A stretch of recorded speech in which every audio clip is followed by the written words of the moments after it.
ಪಾಲಕ್ ಪನ್ನೀರ್ ಮಾಡ್ತಾಯಿದ್ದೀನಿ. Hi friends, welcome back to my YouTube channel. ನಾನು ಇವತ್ತು ಮಾಡ್ತಾಯಿದ್ದೀನಿ ಪನ್ನೀರ್ ಗ್ರೇವಿ.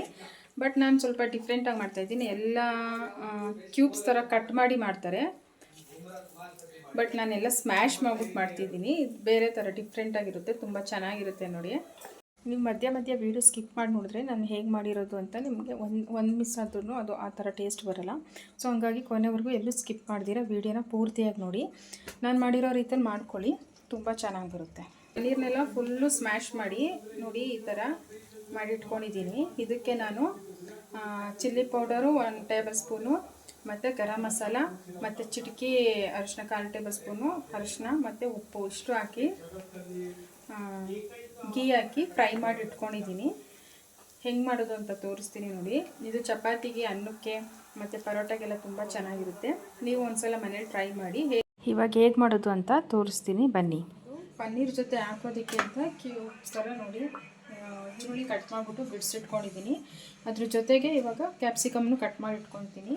ಇದು ಒಂದು ಒಗ್ಗರಣೆಗೆ ಹಾಕ್ತೀನಿ, ಅಂದರೆ ಮಸಾಲ ಮಾಡ್ಕೊಳ್ಳೋಕ್ಕೆ. ಈರುಳ್ಳಿ, ಹಸಿರು ಮೆಣಸಿನ್ಕಾಯಿ, ಒಂದೇ ಒಂದು ಟೊಮೊಟೊ ತೊಗೊಂಡಿದ್ದೀನಿ. ಯಾಕೆ ಅಂದರೆ ಜಾಸ್ತಿ ಹುಳಿ ಆದರೆ ಚೆನ್ನಾಗಿರೋಲ್ಲ. ಸೊ ಹಂಗಾಗಿ ಒಂದೇ ಒಂದು ಟೊಮೊಟೊ ತೊಗೊಂಡಿದ್ದೀನಿ. ಜೊತೆಗೆ ಸ್ವಲ್ಪ ಮೊಸರು ಹಾಕ್ತೀನಿ ನಾನು ಸ್ವಲ್ಪ, ಅದಕ್ಕೆ ಒಂದೇ ಒಂದು ಟೊಮೊಟೊ ತೊಗೊಂಡಿದ್ದೀನಿ ಫ್ರೆಂಡ್ಸ್.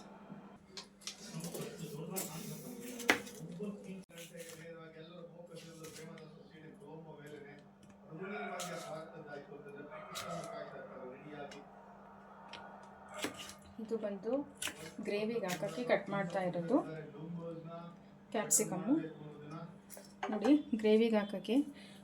ಯಾಕೆ ಅಂದರೆ ಈ ಥರ ಸ್ಮ್ಯಾಶ್ ಮಾಡ್ಕೊಂಡಿರೋದಲ್ವ, ಸೊ ಹಂಗಾಗಿ ಅದ್ರ ಜೊತೆಗೆ ಗ್ರೇವಿಯಲ್ಲಿ ಸಿಗಬೇಕಲ್ಲ ಅಂತ ಅಂದ್ಬಿಟ್ಟು ಈರುಳ್ಳಿ ಮತ್ತು ಕ್ಯಾಪ್ಸಿಕಮ್ ಹಾಕ್ತಾಯಿದ್ದೀನಿ. ಮತ್ತು ರುಬ್ಬಕ್ಕೆ ಏನೇನು ಬೇಕು ಅಂತ ತೋರಿಸ್ತೀನಿ ಬನ್ನಿ. ಇದು ಆಯಿಲಲ್ಲಿ ಫ್ರೈ ಮಾಡ್ಕೊಳ್ಳೋದ್ರಿಂದ ನಾನು ದಪ್ಪಕ್ಕೆ ಕಟ್ ಮಾಡ್ಕೊತೀನಿ. ಹಸಿರು ಮೆಣಸಿನ್ಕಾಯಿದು ಹಾಗೆ ಹಾಕ್ಕೊತೀನಿ.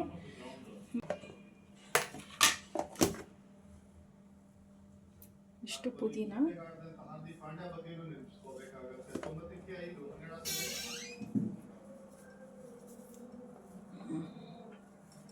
ಇಷ್ಟು ಕೊತ್ತಂಬರಿ ಸೊಪ್ಪಾದರೆ, ಒಂದು ಇಡಿಯಷ್ಟು ಕೊತ್ತಂಬರಿ ಸೊಪ್ಪಾದರೆ ಸಾಕು. ನನ್ನ ಗ್ರೇವಿಯ ಸೀಕ್ರೆಟ್ ಇಂಗ್ರೀಡಿಯೆಂಟ್ಸ್ ಬಂದು ಪೀನಟ್, ಕಡಲೆ ಬೀಜ. ಇದು ಹಾಕಿದ್ರೆ ತುಂಬ ಟೇಸ್ಟ್ ಬರುತ್ತೆ. ಮತ್ತು ಅನ್ನ ಜೊತೆನೂ ತಿನ್ಬೋದು, ಚಪಾತಿ, ಅಕ್ಕಿ ರೊಟ್ಟಿ ಮತ್ತು ಪರೋಟ ಎಲ್ಲ ತಿನ್ಬೋದು. ಅದು ಒಂದು 10 ಗೋಡಂಬಿ ಹಾಕ್ಕೊತ ಇದ್ದೀನಿ. ಅಷ್ಟು ಮಸಾಲ ಮಾಡೋದಕ್ಕೆ. ಬನ್ನಿ ಇವಾಗ ಆಯಿಲ್ ಫ್ರೈ ಮಾಡ್ಕೊಳ್ಳೋಣ. ನಾನಿವಾಗ ಪನ್ನೀರೇ ಫ್ರೈ ಮಾಡಿದೆ, ಇದರಲ್ಲೇ ಫ್ರೈ ಮಾಡೋಕ್ಕೆ ಹಾಕ್ಕೊತಿದ್ದೀನಿ. ಮಸಾಲ ಎಲ್ಲ ಫ್ರೈ ಮಾಡ್ಕೊಳ್ಳೋಕ್ಕೆ 2 ಟೇಬಲ್ ಸ್ಪೂನ್ ಆಯಿಲು. ಅದಕ್ಕೆ ನೋಡಿ ಈ ಇಂಗ್ರೀಡಿಯೆಂಟ್ಸ್ ಎಲ್ಲ ಹಾಕಿ ಆಯಿಲಲ್ಲಿ ಫ್ರೈ ಮಾಡ್ಕೊಬೇಕು. ನಾನಿವಾಗ ಈರುಳ್ಳಿ ಹಾಕ್ತೀನಿ.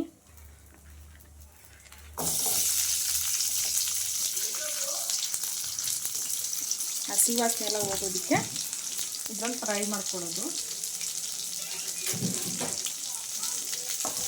ಯಾಕೆಂದರೆ ಗ್ರೇವಿ ಬೇಗ ಆಗುತ್ತೆ ಫ್ರೈ ಮಾಡಿಕೊಂಡು ರುಬ್ಕೊಂಡ್ರೆ.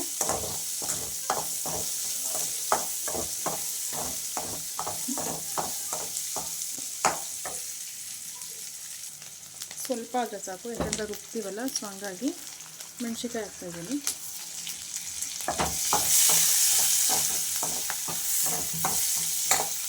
ಟೊಮೊಟೊ ಹಾಕ್ತಾಯಿದ್ದೀನಿ. ಟೊಮೊಟೊ ಎಲ್ಲ ಜ್ಯೂಸ್ ಎಲ್ಲ ಬಿಟ್ಕೋಬೇಕು. ಎಲ್ಲ ಸ್ವಲ್ಪ ಫ್ರೈ ಆಗಬೇಕು ಸಾಕು.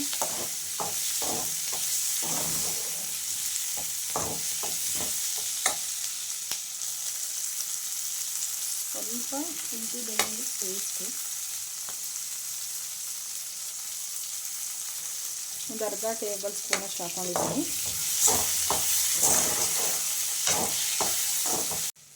ಈಗ ಎಲ್ಲ ಫ್ರೈ ಆದಮೇಲೆ ಈಗ ಕಡಲೆ ಬೀಜ ಮತ್ತು ಗೋಡಂಬಿ ಎರಡೂ ಹಾಕ್ಬಿಟ್ಟು ಚೆನ್ನಾಗಿ ಫ್ರೈ ಮಾಡ್ಕೋಬೇಕು. ಗೋಡಂಬಿ ಮತ್ತು ಕಡಲೆ ಬೀಜ ಎರಡೂ ಹಾಕೋದ್ರಿಂದ ಗ್ರೇವಿ ತುಂಬ ಟೇಸ್ಟ್ ಚೆನ್ನಾಗಿ ಬರುತ್ತೆ ಮತ್ತು ಗಟ್ಟಿಯಾಗೂ ಬರುತ್ತೆ ಗ್ರೇವಿ. ಸೊ ಹಂಗಾಗಿ ಹಾಕೋದು.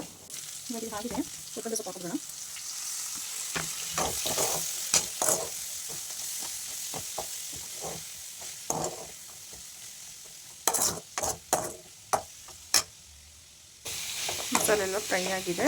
ತಣ್ಣಗಾದ್ಮೇಲೆ ರುಬ್ಕೊಳ್ಳೋಣ. ಇಲ್ಲಿ ಈ ಕಡೆ ಪಾಲಕ್ ಬೇಯಿಸ್ಕೊಳ್ಳೋಕ್ಕೆ ಅಂತ ಬಿಸಿನೀರು ಕಾಯಕ್ಕೆ ಇಟ್ಟಿದ್ದೀನಿ. ಯಾಕೆಂದರೆ ಹಸಿ ವಾಸನೆ ಹೋಗೋಕ್ಕೆ ಪಾಲಕ್ ಬೇಯಿಸ್ಕೋಬೇಕು. ತಣ್ಣಗಾದ್ಮೇಲೆ ರುಬ್ಬೋಣ. ಈಗ ನಾನು ಮಾಡ್ತಿರೋ ಸ್ಟೈಲಲ್ಲಿ ಪನ್ನೀರ್ ಒಂದ್ಸಲ ಟ್ರೈ ಮಾಡಿ ನೋಡಿ. ತುಂಬ ಅಂದರೆ ತುಂಬ ರುಚಿಯಾಗಿರುತ್ತೆ, ತುಂಬ ಟೇಸ್ಟಾಗಿರುತ್ತೆ. ಅನ್ನಕ್ಕಾದ್ರೂ ಹಾಕೊಂಡು ತಿನ್ಬೋದು, ಚಪಾತಿ ಇಲ್ಲ ಅಕ್ಕಿ ರೊಟ್ಟಿ ಇಲ್ಲಾಂದರೆ ಪರೋಟ ಯಾವುದಕ್ಕಾದ್ರೂ ಹಾಕೊಂಡು ತಿನ್ಬೋದು. ಅಷ್ಟು ಚೆನ್ನಾಗಿರುತ್ತೆ. ನಾನು ಮಾಡೋ ಥರದಲ್ಲಿ ಮಾಡಿಕೊಂಡು ಒಂದ್ಸಲ ಟೇಸ್ಟ್ ಮಾಡಿ ನೋಡಿ. ನೆಕ್ಸ್ಟ್ ನೀವೇ ಮಾಡ್ಕೊಂಡು ತಿಂತೀರಾ, ಅಷ್ಟು ಚೆನ್ನಾಗಿರುತ್ತೆ. ಈಗ ನೀರು ಕಾದಿದೆ. ಪಾಲಕ್ ಸೊಪ್ಪು ಬಿಸಿನೀರಿಗೆ ಹಾಕೋಣ.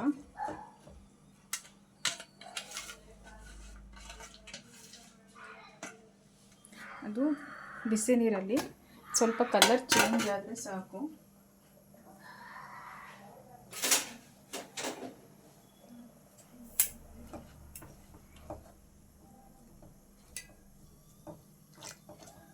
ಬಿಸಿನೀರು ಹಾಕ್ಬಿಟ್ಟು ಒಂದು 2 ನಿಮಿಷ ಅದರಲ್ಲೇ ಬಿಟ್ಬಿಟ್ರೆ ಸೊಪ್ಪು ಇದರಲ್ಲೇ ಪಾಲಕ್ ಸೊಪ್ಪು ಬೇಯ್ಕೊಳ್ಳುತ್ತೆ.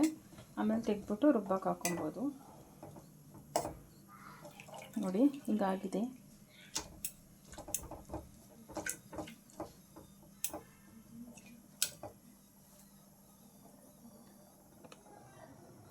ನೀರು ಬಿಸಿ ಇದ್ದರೆ ಬೇಯಿಸೋದೇನು ಬೇಕಾಗಿಲ್ಲ, ಹಾಕಿದ್ರೆ ಸಾಕು. ಪಾಲಕ್ ಸೊಪ್ಪು ಹಾಗೆ ಹೋಗ್ಬಿಡುತ್ತೆ. ಆಗಿದೆ. ಇವಾಗ ರುಬ್ಕೊಂಬಿಡೋಣ. ಯಾಕೆಂದರೆ ಸೊಪ್ಪು ಸ್ವಲ್ಪ ತಣ್ಣಗಾಗಬೇಕು.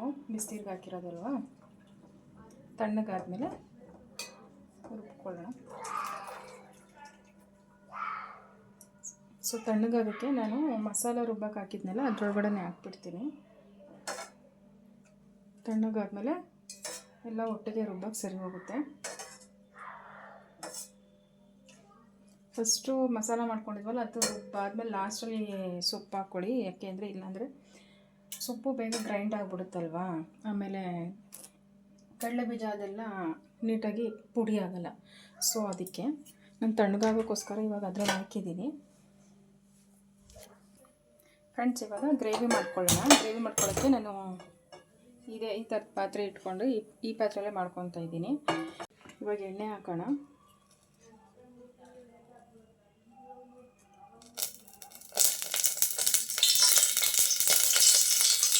ನೀರಿಟ್ಟು ಸ್ವಲ್ಪ ಅವಾಗಲೇ ಹಾಕ್ಬಿಟ್ಟೆ, ಸೊ ಅದಕ್ಕೆ ಬಿಡ್ತಾ ಇದೆ.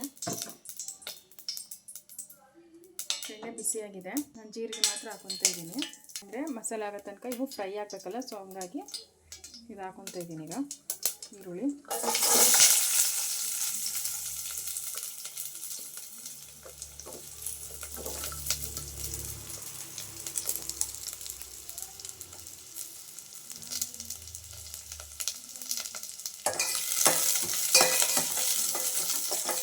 ಅರ್ಧ ಟೇಬಲ್ ಸ್ಪೂನಷ್ಟು ತುಪ್ಪ ಹಾಕೊತಾ ಇದ್ದೀನಿ. ಯಾಕೆಂದರೆ ಪನ್ನೀರ್ ಫ್ರೈ ಮಾಡೋದಕ್ಕೆ ಆಲ್ರೆಡಿ 1 ಟೇಬಲ್ ಸ್ಪೂನಷ್ಟು ತುಪ್ಪ ಹಾಕಿ ಫ್ರೈ ಮಾಡ್ಕೊಂಡಿದ್ದೀನಿ. ಸೊ ಹಂಗಾಗಿ ಅರ್ಧ ಟೇಬಲ್ ಸ್ಪೂನಷ್ಟು ತುಪ್ಪ ಹಾಕೊತಾ ಇದ್ದೀನಿ. ಜೊತೆಗೆ ಆಯಿಲು ಹಾಕಿದ್ದೀನಲ್ಲ ಇವಾಗ, ಸೊ ಹಾಗಾಗಿ ಸ್ವಲ್ಪ ಹಾಕೊತಾ ಇದ್ದೀನಿ. ಇವಾಗ ಕ್ಯಾಪ್ಸಿಕಮ್ ಹಾಕೊಂಡ್ಬಿಡೋಣ.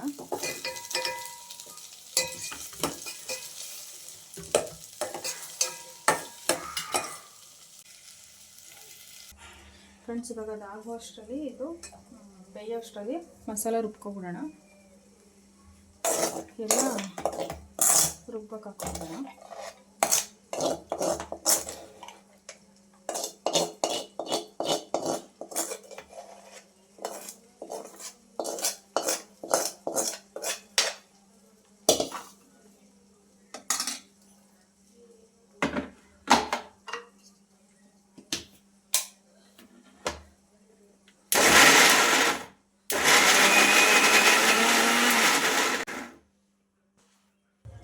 ನೋಡಿ ಇವಾಗ ಆಗಿದೆ ಇದು.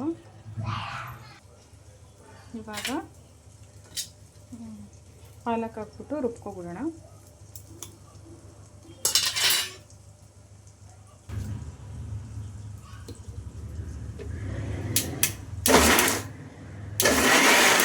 ಇದೆ ನೋಡಿ.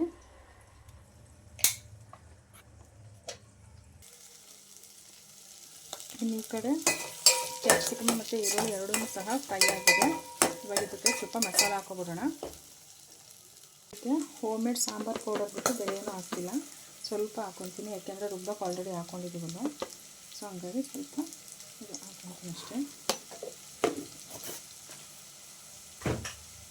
ಸ್ವಲ್ಪ ಹೋಮ್ ಮೇಡು ಖಾರದ ಪುಡಿ ಹಾಕ್ಕೊಂಡಿದ್ದೀನಿ, ಏಕೆಂದರೆ ಗಮ್ಮನ ಎಲ್ಲ ಹಾಕಿರ್ತಾರೆ. ಅದಕ್ಕೆ ಚಕ್ಕೆ, ಲವಂಗ, ಗರಂ ಮಸಾಲ ಎಲ್ಲ ಆಲ್ರೆಡಿ ಹಾಕಿದ್ದೀನಲ್ಲ. ಸೊ ಹಂಗಾಗಿ, ಏಕೆಂದರೆ ಪನ್ನೀರ್ಗೆ ಆಲ್ರೆಡಿ ಹಾಕ್ಕೊಂಡಿದ್ದೀನಿ. ಹಾಗಿದೆ ನೋಡಿ. ಈಗ ಮಸಾಲ ಹಾಕೋಬಿಡೋಣ.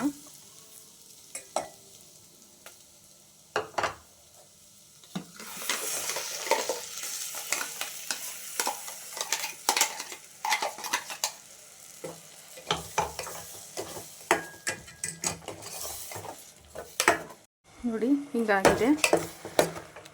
ಟೇಸ್ಟ್ ಮಾತ್ರ ಸಖತ್ತಾಗಿರುತ್ತೆ. ನೀವು ಮನೇಲಿ ಒಂದ್ಸಲ ಟ್ರೈ ಮಾಡಿ ನೋಡಿ, ತುಂಬ ಚೆನ್ನಾಗಿರುತ್ತೆ. ನಾನು ಹೇಗೆ ಮಾಡೋದು ಆ ರೀತಿಲಿ ಮಾಡ್ಕೊಂಡು ನೋಡಿ, ಚೆನ್ನಾಗಿರುತ್ತೆ. ಇದನ್ನು ಸ್ವಲ್ಪ ಲೋ ಫ್ಲೇಮಲ್ಲಿ ಬೇಯಿಸ್ಕೋಬೇಕು, ಇಲ್ಲಾಂದರೆ ತಳ ಹಿಡಿದುಬಿಡುತ್ತೆ. ಹೈ ಫ್ಲೇಮಲ್ಲಿ ಬೇಯಿಸ್ಕೊಂಡ್ರೆ ತಳ ಹಿಡಿಯೋ ಚಾನ್ಸಸ್ ಇರುತ್ತೆ. ಸೊ ಹಂಗಾಗಿ ಲೋ ಫ್ಲೇಮಲ್ಲಿ 1-2-3 ಸಲ ತಿರುಗಿಸ್ಬಿಟ್ಟು 1-2 ನಿಮಿಷ ಲಿಡ್ ಕ್ಲೋಸ್ ಮಾಡಿಬಿಟ್ಬಿಡಿ. ನೆಕ್ಸ್ಟ್ ಆಗಿರುತ್ತೆ. ಆಗಿದೆ ನೋಡಿ. ಗಮ್ ಅಂತಿದೆ.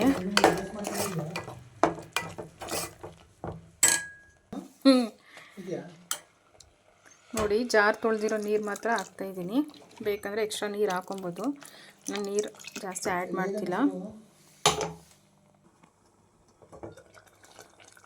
ಫ್ರೆಂಡ್ಸ್, ಆಗಿದೆ ನೋಡಿ. ನೀಟಾಗಿ ಕುಕ್ ಆಗಿದೆ. ಈ ಕುಕ್ ಆದಮೇಲೆ ಈ ಟೈಮಲ್ಲಿ ನೀವು ಇವಾಗ ಮೊಸರು ಆ್ಯಡ್ ಮಾಡ್ಕೋಬೋದು. ಪನ್ನೀರ್ ಆ್ಯಡ್ ಮಾಡೋದನ್ನ ನಿಮ್ಗೆ ತೋರ್ಸೋದು ಮರ್ತ್ಕೊಬಿಟ್ಟಿದ್ದೀನಿ. ಸೊ ಹಂಗಾಗಿ ಹೇಳ್ತಾ ಇದ್ದೀನಿ. ಪನ್ನೀರ್ ಆ್ಯಡ್ ಮಾಡ್ಬೋಣ ಈಗ. ಇದಕ್ಕೆ ನಾನು ಹೇಳ್ದಂಗೆ ಆಗಲೇ ಚಿಲ್ಲಿ ಪೌಡರು ಮತ್ತು ಅರಿಶಿನ ಮತ್ತು ಗರಂ ಮಸಾಲ ಇಷ್ಟು ಹಾಕ್ಬಿಟ್ಟು ಚೆನ್ನಾಗಿ ಮ್ಯಾರಿನೇಟ್ ಮಾಡಿಬಿಟ್ಟು ಪನ್ನೀರ್ಗೆ ಪುಡಿ ಮಾಡಿಕೊಂಡು ಪನ್ನೀರನ್ನ ಗೀ ಹಾಕ್ಬಿಟ್ಟು ನೀಟಾಗಿ ರೋಸ್ಟ್ ಮಾಡಿ ಇಟ್ಕೊಂಡಿದ್ದೀನಿ. ಇವಾಗ ಇದನ್ನು ಆ್ಯಡ್ ಮಾಡೋಣ. ಗ್ರೇವಿ ಮಾಡೋದಕ್ಕೆ ತುಂಬ ಟೈಮ್ ಹಿಡಿಯುತ್ತೆ, ಬಟ್ ನಿಧಾನಕ್ಕೆ ತಾಳ್ಮೆಯಿಂದ ಮಾಡಿದ್ರೆ ಅಷ್ಟೇ ರುಚಿಯಾಗಿ ಬರುತ್ತೆ ಗ್ರೇವಿ. ಯಾವಾಗಲೂ ನಾರ್ಮಲಾಗಿ ಮಾಡೋದಕ್ಕಿಂತ ಈ ಥರ ಒಂದು ಸಲ ಮಾಡಿಕೊಡಿ. ಮಕ್ಕಳಂತೂ ತುಂಬ ಇಷ್ಟಪಟ್ಟು ತಿಂತಾರೆ. ಮತ್ತು ಚಪಾತಿ, ದೋಸೆ ಅನ್ನಕ್ಕಂತೂ ತುಂಬ ಸೂಪರ್ ಕಾಂಬಿನೇಷನ್. ಟೇಸ್ಟ್ ಮಾತ್ರ ತುಂಬ ಚೆನ್ನಾಗಿರುತ್ತೆ. ಇವಾಗ ಸಾಲ್ಟ್ ಆ್ಯಡ್ ಮಾಡಿಬಿಡೋಣ. ಸಾಲ್ಟು ನಾನು ಆಲ್ರೆಡಿ ಅದು ಫ್ರೈ ಮಾಡೋಕ್ಕೆ ಪನ್ನೀರ್ ಫ್ರೈ ಮಾಡಬೇಕಾದ್ರೆ ಹಾಕಿದ್ದೆ. ಸೊ ಗ್ರೇವಿಗೆ ಮಾತ್ರ ಹಾಕ್ತೀನಿ ನಾನು ಇವಾಗ.